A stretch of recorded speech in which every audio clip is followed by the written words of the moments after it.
잘 보내셨죠? 네. 그 다음 우리 미국에서는 10년 전 9/11 테러를 당한 그날을 상기하면서 각종 추모식을 가졌습니다. 부시 전 대통령, 현직 대통령들이 참석한 자리에서 그날 비행 행사한 우리 국민들을 이로 다시 한번 명복을 빌었습니다. 우리 로스앤젤레스에서는 우리 LA 시장 안토니 베아레스 시장도 소방관들과 함께 모여서 시청 광장에서 종을 쳤다고 합니다. 그 종은 소방관들 그날 많이 돌아가셨죠. 그분들 이루하는 타종을 했습니다. 10번. 자, 우리 LA 교민 여러분들, 이밤 채널 31.3을 시청하는 우리 교민 여러분들에게 무엇을 어떤 것을 전해드릴 것인지, 재미나는 얘기를 드릴 것인지 부담됩니다. 네, 추석날, 추석 명절날 우리 미국에서는 이와 같은 행사가 있었지만은 북한에서 탈출하여 서울에 와 있는 탈북자들이, 한국에 와 있는 탈북자들이 평양 북한에 두고 떠나온 가족들을 찾아서 데려왔다. 함께 서울에서 추석 명절을 보냈다는 그런 뉴스를 또 접했습니다. 감동적인 인간 드라마, 휴먼 드라마. 북한에 있는 가족을 데려오는 탈북자들. 대한민국 정부, 그 잘난 국가 정부 놈들보다 더 똑똑한 유명한 탈북자들. 어떻게 하여 그 북한에 있는 가족들을 데리고 왔는가? 우리는 감탄하지 않을 수가 없습니다. 네. 한편 이번 여유 기간에 접한 서울 뉴스 중에서 서울에서 이혼 소송을 하는 사람들 중에서 특히 절반 이상이 그 이유와 이혼 사유가 자식이 없었기 때문에, 부부 사이에 자식이 없었기 때문에, 무자식 때문에 이혼하는 사례가 많았다. 이렇게 나오고 있습니다. 아이를 못 낳는 여자들, 네, 7개 지약 중에 하나라 그럽니까? 어쨌든 간에 아이를 못 낳는 그 여자의 마음은 오죽하겠습니까? 저 역시 옛날에 한국에서 직접 확인한 바에 의하면 딸만 줄줄이 셋을 낳은, 줄줄이 낳은 부인이 남편에게 모진 학대를 받는 현장을 본 적이 있습니다. 네, 남자를 고추를 달랑 달고 나온 남자를 기다리는 부모들 심정, 조상들의 그 마음을 모르는 바 아닙니다만은, 이제 우리 로스앤젤레스 시장 선거가 있습니다. 내년에 후보들이 한 4~5명이 경합을 하고 있는데, 그 중에 현재 LA시 회계감 똑똑한 여자분이 유력하다는 설이 나오고 있습니다. 남자들이 하도 사고를 많이 치니까 이게 여자 시장으로 바꿔보겠다, 그런 생각이 드는 것 같습니다. 그러나 9/11 테러 사건 10주년을 맞은 오늘 이 시간 현재 아프간에서는, 그 카불에서는 또다시 우리 분들이 수십 명이 죽고 다치고 있다는 뉴스가 나오고 있습니다. 아프간 대서관 부근에서 폭탄 테러, 자살 폭탄 테러, 이와 같은 테러 사건이 빈번히 일어나고 있습니다. 네, 빈라덴을 잡으면 잠잠해질 것으로도 예상했는데 더욱더 심각해지는 테러 전쟁, 어떻게든지 또 한번 응을 제기해보고 있습니다. 네, 제가 지난주에 방송 도중에 한번 실수를 했는데,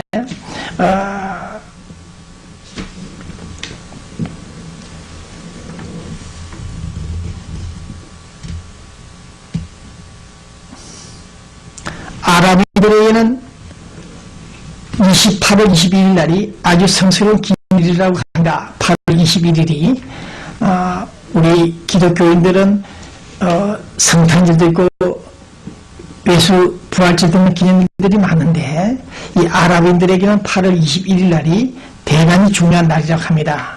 그날은 기원전 632년 전에 마호메트가 죽어서 성천한 날이라고 합니다.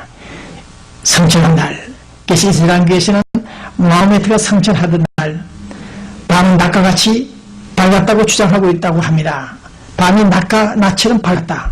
네, 이게 무슨 징조지? 그때 이란 대통령은 8월 21일을 간접적으로 암시하면서 최근에 말이죠. 예루살렘의 하늘이 밤에도 낮과 같이 밝은 날이 곧 올 것이라고 말했다. 바로 이스라엘을 핵무기로 공격하였다는 뜻이 아닌가. 그렇게 풀이된 이 시간에 8월 21일, 지나간 8월 21일이긴 하지만은 그날이 이슬람 교인들에게 상당히 뜻깊은 날이라고 합니다. 그래서 지난번에 나누는 테러 사건이 8월 21일을 겨냥해서 치료했는데 스케줄이 변경되는 바람에 차질이 생기는 바람에 9월 10일 날이 아닌가 그런 말을 해야 되는데 10월 1일이라고 제가 얘기를 했습니다. 네, 양해를 구하며 8월 20일 날이 이슬람 교인들은 상당히 뜻깊은 날로서 마음에 더 죽은 그날 성천한 날 안다치는 받았다는 그 시간 그것은 곧 이스라엘을 공격하겠다는 그런 암시가 아닌가 그런 얘기가 있다는 자료를 보고 있습니다. 어쨌든 저는 방송 서두에 서울 보내는 편지부터 읽고 싶습니다. 네. 지금 우리 교인들 시청자 여러분들께서는 앞으로 대통령 선거에 있어서 후보자들 선호하시는 분들 많이 있죠? 네. 야당, 여당 선호하시는 분들이 많을 텐데 그렇게 오해하지 마시고 들어주시기 바랍니다. 저는 서울 보내는 편지에서 박근혜 캠프 아직 캠프가 결선 안 됐습니다만 어쨌든 통신문에서는 박근혜 캠프는 지금부터 2007년 10월달 당시 하나발 대통령 후보 경선에서 이명박 대통령이 그 당시 후보로서 결정했죠. 그래서 저는 이 자리에서 그 당시 컴퓨터 자료 데이터들을 입수할 수 있는가 늦었겠습니다만 만약에 입수할 수 있다면 철저하게 입수 검토 분석해 주길 바란다는 것을 전하고 싶습니다. 그 당시 봉지자의 판단과 모든 자료들을 종합해 볼 때 경선 컴퓨터 투개표에서 막판에 모종의 부정이 있었다. 그런 정보를 보니 알았습니다. 그 당시 그 서울대학교 전자학과 모 교수도 그 사실을 알게 됐는데 그 데이터를 분석하면 나온다고 합니다. 어쨌든 그런 의심스러운 전산 투개표기 결과가 의문이 있기 때문에 그 당시 자료를 수집할 수 있으면 최대한 수집해서 한번 검토해보라고 알려드리고 있습니다. 이번 대통령 선거 얘기했습니다만 내년에 또다시 그와 같은 부정 선거가 있지 않을까 하는 우리에서 말씀을 드린다는 것입니다. 한나라당 이 방송을 시청하는 한나라당 여러분들이 약 100명, 20명이 이 뉴스를 듣고 있는데 내일 선거에서 우리 이명박 대통령이 시위를 지키고 하늘이 내려준 그 장로직을 잘 수행하기 위해서 시위를 지킬 것인지 모르겠습니다만 만약에 박근혜를 제끼는 그런 상황이 연출될 가능성도 없지 있다. 개연성이 있다. 그래서 한나라당은 지금부터 긴장해야 될 것이다. 네, 그래서 앞으로 경선 후보나 아니면 경선 선거 때나 다음 대통령 선거 때도 마찬가지입니다만 투개표 때 절대로 전산 투개표기를 이용하지 말고 손으로 수금표를 해서 지금표를 하는 그런 시스템을 가져주기를 바란다. 그렇게 당부하고 싶습니다. 이 전산 투개표기 칩만 바꾸면 컴퓨터 안에 내장되어 있는 칩만 바꾸면 외부에서 해킹을 하면 숫자가 돌아갈 수가 있습니다. 그 점을 본자가 수차례 말씀을 드렸는데 그 당시 한국에서 만든 전산 투개표기가 2,000대입니까? 2,000대가 필리핀으로 수출됐습니다. 필리핀에 수출된 소위 전산 투개표기 한국의 노무현 대통령을 만들어낸 전산 투개표기가 필리핀에서는 대법원에서 확인한 결과 공정성 저하성이 없다. 가짜다. 그래서 2,001대를 한국으로 다시 반품시켜버렸습니다. 폐기가 됐는데 그런 사례들을 감안해 볼 때 한국중앙선거관리위원회가 보관하고 있는 운영하는 그 정산 투기의 표기는 칩만 바꾸면은 부정선거를 할 수 있다. 네. 또 말이 길어집니다만은, 정산 투기의 표기를 개발한 정부팀에서 중앙선거관리위원회에서 그 당시 기자회견을 통해서 이 정산 투기의 표기가 아주 우수하다, 정확하다, 공정성이 있다. 그런 브리핑을 하는 도중에 사다리 사고가 발생했습니다. 부산대학교 최우원 교수, 컴퓨터 전문가입니다.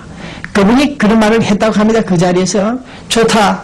당신들이 만든 정산 투기의 표기가 훌륭하다 하면은 내가 집에 가지고 와서 하루만 한번 테스트 해보겠다. 검사해보겠다.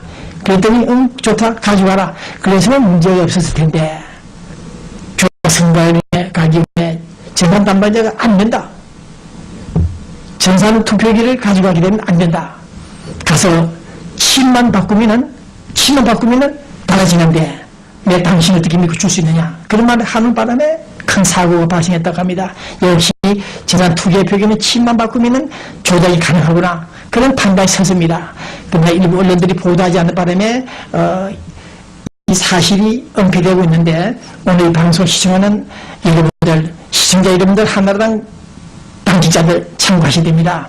지금 중앙선거관리위원회가 보관하고 있는 운영하려고 하는 정산 투기의 표기는 가짜입니다. 조작이 가능합니다. 해커들이 외부에서 해킹을 하면 이런 조작이 가능합니다. 그 점 꼭 명심해 주시기 바라며, 노무현 때도 정산 투기의 표기를 조작 부정했던 소위 1급 해커들이 그 중에 두 사람이 LA에 나와 있습니다. 그 사람을 극적으로 하늘이 도와주셨는지 만났습니다. 우리 기자가 만나서 그 사람의 얘기를 다 들어본 결과 노무현이는 컴퓨터 대통령이다. 컴퓨터 조작을 했다는 말은 할 수가 없다. 이런 조작을 했다. 네, 그래서 국가범죄였다. 이 사실을 말하게 되면 사형을 받을 수 있다. 말할 수가 없다. 이명박 정부가 나를 보호해준다면 말할 수 있다. 그런 말을 했기 때문에 그 사실을 리포트하여 이명박 대통령에게 보냈습니다. 본 기자가 3년 전에. 그러나 아직까지 청와대는 이명박 팀은 아무런 말이 없습니다. 서울에 비싼 선물을 보내도 받았다는 말 한마디 없는 그 인간들이 지금 청와대에 들어앉아 있습니다. 이들이 앞으로 어떤 사람을 자신들의 개부 안전판을 구축하기 위해서 진행할 것인지 낙점할 것인지 모르겠습니다만, 어쨌든 본 기자는 이 방송을 통해서 이명박 정부가 앞으로 어떤 변수, 어떤 역할, 어떤 함정을 팔지 모르니까 조심하라. 특히 정산 투기의 표기 사용을 하지 말아달라. 그렇게 강조할 것입니다. 그리고 남북관계에 대해서 우리 박근혜 씨가 각종 대북 정책을 내놓기 시작했는데 그것도 중단하라, 중지하라. 아직 성급하게 대북 정책을 발표할 때가 아니다. 침묵은 금이다. 그렇게 제가 말씀을 드리고 싶습니다. 특히 김대중이가 당시 안기부장 건의에 김대중 대통령이 대통령 출마했을 때 그 당시 안기부장이 건의에 있습니다. 건의에게 사전 협박을 했습니다. 당신들이 국가정보원이 선거 중립을 지키지 않고 편파적인 특정인 지지를 한다면 용서하지 않는다는 그런 말을 함으로써 건의의 팀에서 김대중의 소위 친북 커넥션 7경 그 비문서들이 모두 폐기가 되었습니다. 그런 사실을 상기하면서 박근혜 정부가 들어설 때도 앞으로 그 사실들을 확인할 것이며 청와대에 입성하기 전에 정산 투기의 표기를 막아야 될 것이며 그동안의 각종 부정부패, 정산 투기의 표기를 통한 국가범죄 그런 사실을 명확히 알아줄 것을 바라며 김대중 정부 이후에 노무현 정부 이후에 정산 투기의 표기를 돌려서 좌파, 진보 세력 이런 데를 약 50여 명 가짜 당선시킨 사실도 본 기자는 알고 있습니다. 그렇기 때문에 박근혜 정부는 이제부터 긴장을 하면서 정산 투기의 표기를 철저하게 감시 감독해 줄 것을 바랍니다. 정산 투기의 표기는 특히 김대중 대통령의 후처 이희호 여사 그분의 아들 미국 LA에서 컴퓨터를 전공했다고 합니다. 그 사람들이 서울에 들어가서 약 7, 8명의 컴퓨터 해커